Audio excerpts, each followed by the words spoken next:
Good morning to all. Yesterday we have discussed the drift velocity of free electrons under the effect of applied electric field.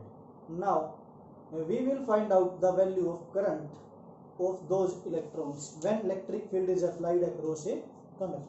So we will find out the value of I, that is current.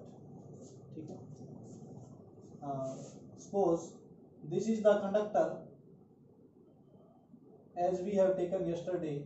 The area of cross section is A and it is under the effect of potential, or you can say an constant potential difference. If we maintain constant potential difference across the ends of conductor, then the electric field, direction of electric field is from plus to minus, and the drift velocity of electrons is in the opposite side to that of electric field, and we have calculated the drift velocity yesterday, that is minus E tau by m, and in vector form this is the value of drift velocity. This conductor is of length L and we have to find the value of current in the conductor. So to find the value of current, from the definition of current, the value of current is Q by T. I is equal to Q by T, charge flowing per unit time, the rate of flow of charge. Now what is the value of Q? That is total charge inside a current carrying conductor. इस conductor में total charge जो है वो क्या है. देखो कल भी हमने एक टर्म ली थी जिसका नाम था N, that is number of electrons per unit volume. Okay, जैसे कि डेंसिटी होती है आपके पास, ठीक है, डेंसिटी क्या होती है, मास बाय वॉल्यूम. वैसे ही हमने बोला कि N जो है वो क्या है, electron density. Electron density mean number of electrons per unit volume. Okay, इसको क्या बोल देंगे, इलेक्ट्रॉन डेंसिटी. जितने इलेक्ट्रॉन्स हैं डिवाइड बाय वॉल्यूम, तो मास बाय वॉल्यूम डेंसिटी होती है. सेम इसी वे से number of electron divide by volume क्या है आपका, नंबर डेंसिटी है. ठीक है, तो यहाँ पर N जो है वो number of electrons per unit volume है. इस कंडक्टर का टोटल वॉल्यूम जो है वो क्या है आपका, वॉल्यूम ऑफ कंडक्टर. देखो कंडक्टर का एरिया A है और लेंथ क्या है L, तो कंडक्टर का वॉल्यूम क्या होगा L, क्योंकि ये कौन सी शेप में है, सिलेंड्रिकल शेप में. तो इसका वॉल्यूम क्या हो जाएगा कंडक्टर का, A इंटू L. अगर N जो है वो नंबर ऑफ फ्री इलेक्ट्रॉन्स या number of electrons per unit volume है और हमारे पास टोटल वॉल्यूम ये है, तो इन दोनों को मिला के हम बोल सकते हैं कि टोटल नंबर ऑफ इलेक्ट्रॉन्स जो हैं, total number of electrons in volume V is equal to A into L. V volume में टोटल नंबर ऑफ इलेक्ट्रॉन्स क्या होंगे, N number of electron per unit volume है, टोटल वॉल्यूम ये है, तो total number of electrons क्या हो जाएंगे, N इंटू AL. ये number of electron per unit volume, ये टोटल वॉल्यूम, तो टोटल वॉल्यूम में टोटल इलेक्ट्रॉन कितने हो गए, NaL. अब हमारे पास नंबर ऑफ इलेक्ट्रॉन्स हैं, हमें क्या कैलकुलेट करना है, टोटल चार्ज. ठीक है, तो चार्ज की जो वैल्यू होती है, क्वांटाइजेशन ऑफ चार्ज से हमने बोला कि Q is equal two plus minus NE. Okay, mean integral multiple of charge on electron. यहाँ पर हमारे total number of electron N जो हैं वो क्या है, NaL, और टोटल चार्ज ऑन इलेक्ट्रॉन जो हैं, total charge on electrons in conductor, जो कंडक्टर में जितने भी इलेक्ट्रॉन्स होंगे हमारे पास, वो टोटल चार्ज जो है वो क्या हो जाएगा, ये हमारे पास नंबर ऑफ इलेक्ट्रॉन है NaL, और ई क्या है, चार्ज ऑन वन इलेक्ट्रॉन। एक इलेक्ट्रॉन पे इतना चार्ज है, तो इतने नंबर ऑफ इलेक्ट्रॉन्स पे टोटल चार्ज क्या हो जाएगा हमारे पास, NaLe हो जाएगा। ठीक है, तो हमें करंट फाइंड आउट करना है, तो करंट में हम Q की वैल्यू पुट कर देते हैं, तो हमारे पास क्या वैल्यू आएगी, NaLe divide by T। Okay, what is T? T is charge flowing in given time. Mean अगर हमने इलेक्ट्रिक फील्ड अप्लाई किया इसमें, तो जो चार्ज, टोटल चार्ज, ठीक है, ये टोटल नंबर ऑफ इलेक्ट्रॉन्स पे चार्ज है, तो टोटल चार्ज जो फ्लो कर रहा है इस कंडक्टर में, ठीक है, इलेक्ट्रॉन्स कहाँ फ्लो कर रहे हैं, इस डायरेक्शन में, कितनी लेंथ में फ्लो कर रहे हैं वो, L लेंथ में। ठीक है, तो उनको टाइम कितना लगेगा, ठीक है, time taken by electrons to cross the length L length क्रॉस करने के लिए इलेक्ट्रॉन्स को कितना टाइम लगेगा। तो उस केस में हमारे पास T की जो वैल्यू आती है, मैं यहाँ राइट कर देता हूँ, time taken by electrons to cross length L। ठीक है, टाइम की वैल्यू जो है T की, वो क्या होगी, L/VD। ठीक है, क्योंकि हमें पता है वेलोसिटी जो होती है वो क्या होती है, डिस्टेंस, डिस्प्लेसमेंट बाय टाइम। तो यहाँ पे हमारे पास जो इलेक्ट्रॉन्स की डिस्प्लेसमेंट है वो क्या है, L। ठीक है, L लेंथ को क्रॉस करेंगे हम। ठीक है, तो यहाँ पे जो इलेक्ट्रॉन्स की ड्रिफ्ट वेलोसिटी है वो क्या आएगी आपकी, L/T। तो यहाँ से हमारे पास T की वैल्यू जो है वो क्या आ जाएगी, L/VD आ जाएगी। ठीक है, तो इतना टाइम जो है इलेक्ट्रॉन्स L लेंथ को क्रॉस करने के लिए लेंगे, वो कितना टाइम होगा हमारे पास, L/VD।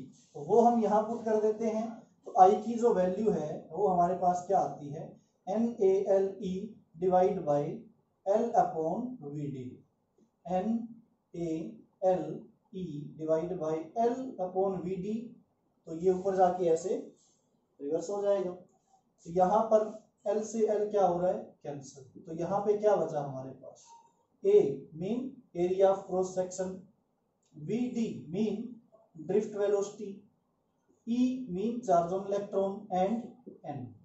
ठीक है, तो आपके पास जो करंट की वैल्यू आई वो क्या आई, AVDEN। तो इसको हम बोलते हैं, फॉर्मूला है जो इसका शॉर्टकट में याद रखने के लिए, इसको I इज इक्वल टू आवेदन। ठीक है, I इज इक्वल टू आवेदन। ओके, AVDEN आवेदन। A means area of cross section, VD means drift velocity of electrons, E charge on electron and N is number density। ठीक है, electron density या फिर number density of electrons. Now ये VD जो है, ये drift velocity हमने कल भी एक्सप्रेशन किया, इसको इस तरह से राइट नहीं करना, ये आपका जो राइट करना है वो ऐसे होगा, V और इसके बेस में स्मॉल d। ठीक है, ये VD नहीं होगा क्योंकि D का मतलब होता है डिस्टेंस। ठीक है, यहाँ पे D का मीनिंग है ड्रिफ्ट, तो हमने यहाँ पे इसके बेस में स्मॉल d जो है वो अप्लाई किया है, तो VD आपको ऐसे राइट करना है। ठीक है, तो ये आपका करंट का फॉर्मूला आ गया, I इज इक्वल टू आवेदन। ओके, नाउ हम डिफाइन करेंगे इलेक्ट्रॉन मोबिलिटी। ठीक है, इलेक्ट्रॉन मोबिलिटी क्या है, एक ऐसी क्वांटिटी जो रिस्पॉन्सिबल है करंट के लिए। ठीक है, electron mobility is responsible for current, responsible for current and is defined as the drift velocity of electrons per unit electric field. Mean electron mobility को अगर हम म्यू से डिनोट करते हैं, तो इलेक्ट्रॉन मोबिलिटी है म्यू, MU, म्यू से denote करते हैं इसको, और इसका फॉर्मूला है drift velocity per unit electric field means drift velocity V D per unit electric field mean divide bye ई। तो ये आपका इलेक्ट्रॉन मोबिलिटी का फॉर्मूला है, वीडी बाय ई। ओके, आपको पता है वीडी की वैल्यू क्या होती है? वीडी की वैल्यू है यहाँ पे, अगर इलेक्ट्रॉन के लिए ड्रिफ्ट वेलोसिटी कैलकुलेट करें तो minus E tau by M. अगर हमारे पास कोई भी चार्ज है, पॉजिटिव चार्ज है, नेगेटिव चार्ज है, इलेक्ट्रॉन्स है या होल्स, जिनको हम बोल देते हैं सेमीकंडक्टर में करंट कैरियर्स जो होते हैं, आगे हम सेमीकंडक्टर्स में डिस्कस करेंगे। तो वीडी का जो फॉर्मूला है हमारे पास वो क्या है? यहाँ से हमारे पास वीडी का जो फॉर्मूला है वो क्या है? Q E tau by M, और डिवाइड में क्या है हमारे पास? ई से ई कैंसिल हो जाएगा, ये हमारे पास आएगा Q tau by M, where tau is average relaxation time, Q is charge, m is mass of that charge. If we are taking the case of electron, then drift velocity, electron mobility of electron, mobility, ठीक है, mobility of electron is equal to, charge की value हम क्या put कर देंगे? Charge की value हम put कर देंगे E, that is E tau by m। तो ये आपकी क्या आ जाएगी? ड्रिफ्ट वेलोसिटी इलेक्ट्रॉन्स की। अगर पॉजिटिव चार्ज की ड्रिफ्ट वेलोसिटी कैलकुलेट करें हम, ठीक है, सेमीकंडक्टर्स में जो पॉजिटिव चार्ज होते हैं उनको हम होल्स बोलते हैं, जिनकी वजह से जो वो करंट कैरी करता है, करंट कैरियर्स होल्स होते हैं, ठीक है। तो वो इलेक्ट्रॉन्स की या होल्स की, ठीक है, इलेक्ट्रॉन इस साइड फ्लो कर रहे हैं, होल्स कहाँ फ्लो कर रहे हैं? पॉजिटिव चार्ज प्लस से माइनस की तरफ। दोनों की ड्रिफ्ट वेलोसिटी क्या है? अपोजिट है, इलेक्ट्रॉन की और होल्स की भी। पॉजिटिव चार्ज इस साइड फ्लो कर रहा है और नेगेटिव चार्ज इलेक्ट्रॉन इस साइड, तो दोनों की ड्रिफ्ट वेलोसिटी क्या है? अपोजिट साइड है। फिर भी जो इलेक्ट्रॉन मोबिलिटी है म्यू, वो ऑलवेज क्या होती है? पॉजिटिव होती है, ठीक है, मोबिलिटी की वैल्यू क्या होती है? Always positive. तो ये हमारी इलेक्ट्रॉन मोबिलिटी है, ठीक है, ई टाउ बाय एम। अब यहां पर इसमें I मीन करंट और मोबिलिटी मीन्स म्यू ई। अगर हम रिलेशन देखें, ठीक है, क्या रिलेशन देखें? Relation between I and mu means current and mobility, electron mobility, ठीक है, म्यू ई। तो ये रिलेशन हमारा क्या था? करंट और ड्रिफ्ट वेलोसिटी के बीच में, ठीक है। यहां पर हम बोल देते हैं relation between current and drift velocity. I और वीडी के बीच रिलेशन क्या है आपका? आई इज इक्वल टू आवेदन ए वीडी ई एन, और इलेक्ट्रॉन मोबिलिटी की वैल्यू जो है वो ई टाउ बाय एम। अगर हम मोबिलिटी इलेक्ट्रॉन और करंट के बीच में रिलेशन फाइंड आउट करें तो कैसे आएगा? आई इज इक्वल टू क्या है आपका? ए वीडी ई एन, ठीक है। यहां से वीडी की वैल्यू अगर देखें हम, यहां से वीडी की वैल्यू अगर देखें हम ड्रिफ्ट वेलोसिटी की, तो वो आपकी आती है म्यू ई इंटू ई। ओके, यही वैल्यू आती है। ई इस साइड जाके क्या हो जाएगा? मल्टीप्लाई हो जाएगा। तो यहाँ पर वीडी की वैल्यू जो है वो क्या आएगी आपकी? ए वीडी की वैल्यू यहाँ पे म्यू ई ई इंटू ये आपकी वैल्यू आ जाएगी आई की। मीन ये रिलेशन है आई और म्यू के बीच में, ठीक है। नाउ इसी तरह से इस चैप्टर्स में बहुत सारे रिलेशंस हैं। तो सबसे पहले आपको हमने डिस्कस किया relation between current and drift velocity, that is आवेदन, and mu is equal to VD by E, and उसी के बेसिस पे हमने ये रिलेशन फाइंड आउट किया है। अब इसी के बेसिस पे ही हम और रिलेशंस को फाइंड आउट करेंगे, ठीक है। तो मैं इसको यहां से रख कर देता हूं। यहां पर हमारे पास एक और रिलेशन फाइंड आउट कर लेते हैं हम।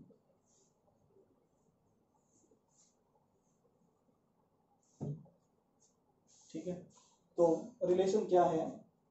देखो, एक क्वांटिटी है हमारे पास, जैसे एक क्वांटिटी हमारे पास इलेक्ट्रॉन मोबिलिटी है, वैसे ही एक क्वांटिटी है हमारे पास जिसका नाम क्या है, करंट डेंसिटी। ठीक है, अभी हमने क्या पढ़ा था, electron density, number of electrons per unit volume. अभी हम क्या रीड करेंगे, करंट डेंसिटी। तो हमने जो कंडक्टर लिया उसका एरिया ऑफ क्रॉस सेक्शन क्या था, ए। ठीक है, जैसे ये हमारे पास कंडक्टर था, इसका एरिया ऑफ क्रॉस सेक्शन जो है वो क्या है, A area of cross section है। ठीक है, इसमें से क्या फ्लो कर रहा है, करंट। ठीक है, तो करंट फ्लो कर रहा है इसमें से, तो ये हमारा एरिया ऑफ क्रॉस सेक्शन है। मीन करंट डायरेक्शन क्या थी इसकी, प्लस से माइनस। ठीक है, तो इस एरिया ऑफ क्रॉस सेक्शन से करंट जो पास कर रहा है वो कैसे पास कर रहा है, नॉर्मली।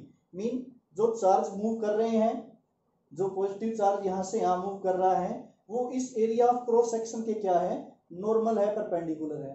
पहले भी हम फ्लक्स में भी ये पढ़ चुके हैं कि एरिया जो है वो क्या है, आपका वेक्टर क्वांटिटी है। तो ये एरिया जो है इसका जो डायरेक्शन होगा वो कहाँ होगा, इस साइड। एरिया वेक्टर क्वांटिटी है, इसकी डायरेक्शन इस साइड। तो करंट जो है वो इस एरिया के क्या है, परपेंडिकुलर है। ठीक है, तो करंट डेंसिटी जो है उसको हम डिनोट करते हैं कैपिटल जे से। करंट डेंसिटी को कैपिटल जे से डिनोट करते हैं। करंट हमारे पास स्केलर क्वांटिटी है, बट करंट डेंसिटी जो है वो हमारे पास वेक्टर क्वांटिटी है, तो हम जे के ऊपर क्या लगाते हैं, एरो लगाते हैं। Now what is current density, J is equal to I by ए।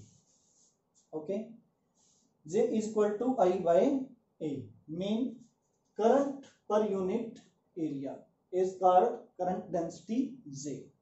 अगर हम जे का फॉर्मूला देखें, आई का फॉर्मूला हमने कैलकुलेट किया है, A V D E N.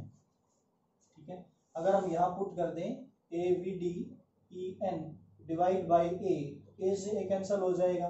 जे की वैल्यू जो आएगी वो क्या आएगी, वी डी ई एन। ठीक है, अब रिलेशंस हम कैलकुलेट कर रहे हैं, आगे से आगे और रिलेशंस कैलकुलेट करेंगे। ठीक है, तो इसमें हम वी डी की वैल्यू भी पुट कर सकते हैं। ठीक है, वी डी की वैल्यू हमारे पास क्या है, सबसे पहले जो हम वी डी की वैल्यू लेते हैं वो क्या है हमारे पास, V D is equal to E tau by M. तो ये भी वैल्यू हम पुट कर सकते हैं यहाँ पे। तो हमारे पास जे की वैल्यू जो आएगी वो क्या आएगी, E tau by M into E N. तो जे की वैल्यू जो हो जाएगी वो आपकी हो जाएगी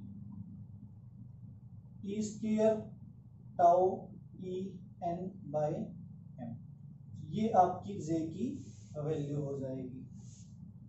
ठीक है, और हम क्या कर सकते हैं, यहाँ पर वीडी की जो वैल्यू है वो पुट कर सकते हैं। जे इज इक्वल टू वीडी की वैल्यू देखो, हमें म्यू ई इंटू ई पता है, तो यहाँ पर हमारे पास आ जाएगा म्यू ई एन। तो ये भी क्या है, आपकी जे की वैल्यू है। तो इनमें से कुछ भी आपसे पूछा जा सकता है। Define relation between current density J and electric field E.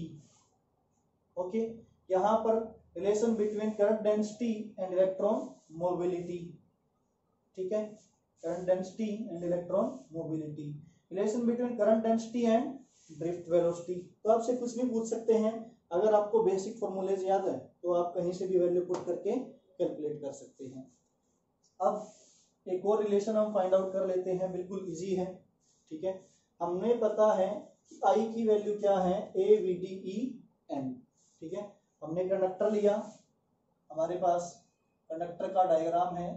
ठीक है, A area of cross section, L length है, ई क्या है आपका इलेक्ट्रिक फील्ड। कैसा इलेक्ट्रिक फील्ड है, वो यूनिफॉर्म इलेक्ट्रिक फील्ड हमने अप्लाई कर रखा है उस पर, उसका पोटेंशियल डिफरेंस जो है वो क्या करते हैं, मेंटेन करते हैं।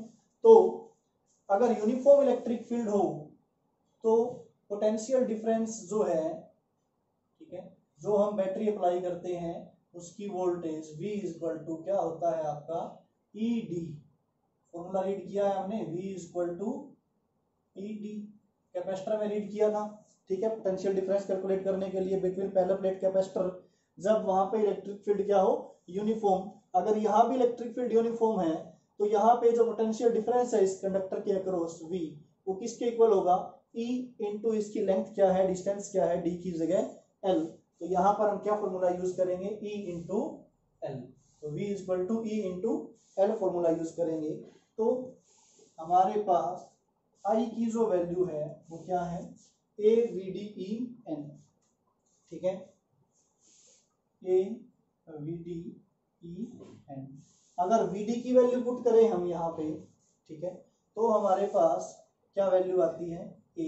VD की वैल्यू जो पुट करें हम, ठीक है, तो वो क्या वैल्यू है, E tau by M into EM। Okay, तो ये हमारे पास करंट की वैल्यू आएगी, E इंटू E क्या हो जाएगा, E square E tau by M into N। तो ये वैल्यू आती है हमारे पास, ठीक है। नाउ इस फॉर्मूले से यहां से, ठीक है, इस फॉर्मूले से यहां से हमारे पास E की जो वैल्यू आती है वो क्या है, V बाई L, और वो हम कहाँ पुट करेंगे, यहाँ पे पुट करेंगे, ठीक है। तो I की जो वैल्यू आएगी वो क्या आएगी, A E स्क्वायर, E की वैल्यू क्या है, V by L into tau into N divide by क्या है यहाँ पे M। Okay, get it. Now देखो यहां पर हमारे पास V है, ठीक है, और हम यहां से वैल्यू कैलकुलेट कर लेते हैं I by V by I की वैल्यू, ठीक है।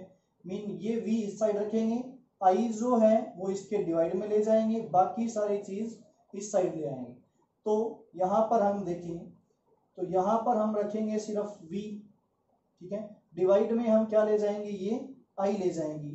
तो हमारे पास ऊपर जो रहेगा वो M into L, okay, divide by क्या आ जाएगा यहाँ पे, A E square tau into N, ये आ जाएगा।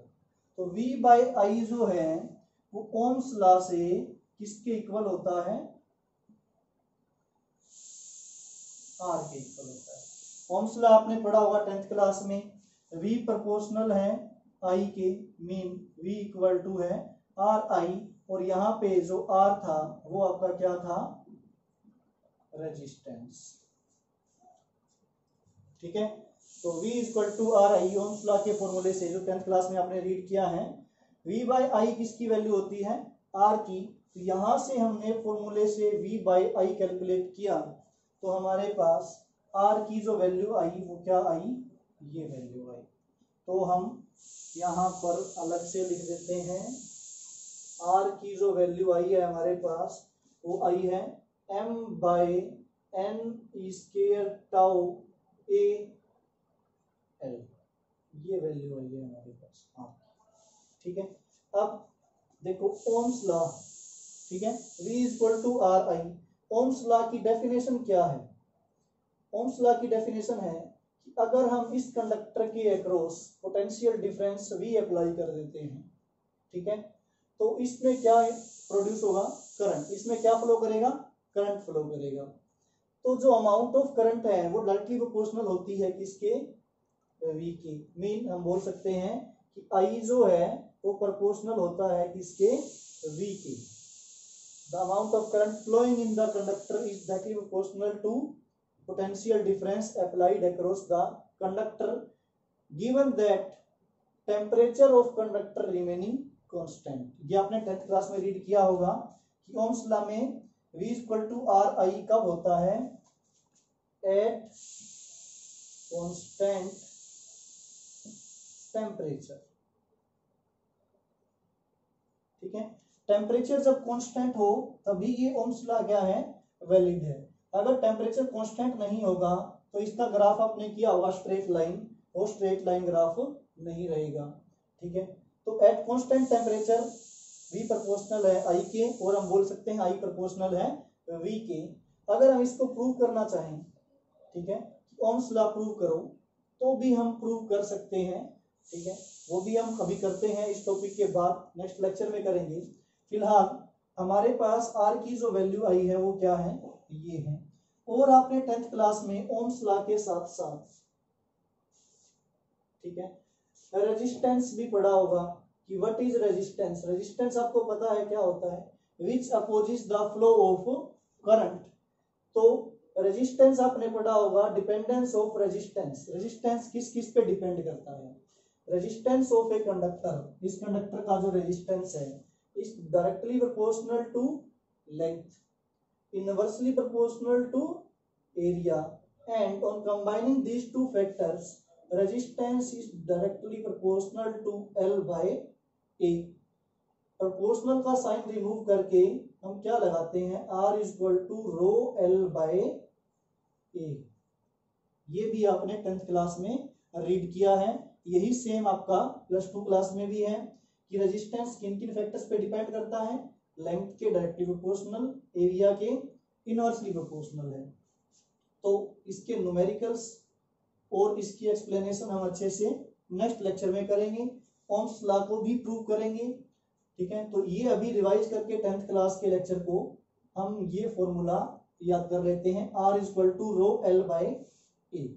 हमारे पास R की वैल्यू ये है और ये फॉर्मूला होता है हमारे पास, ठीक है। ये इक्वेशन A और ये इक्वेशन B।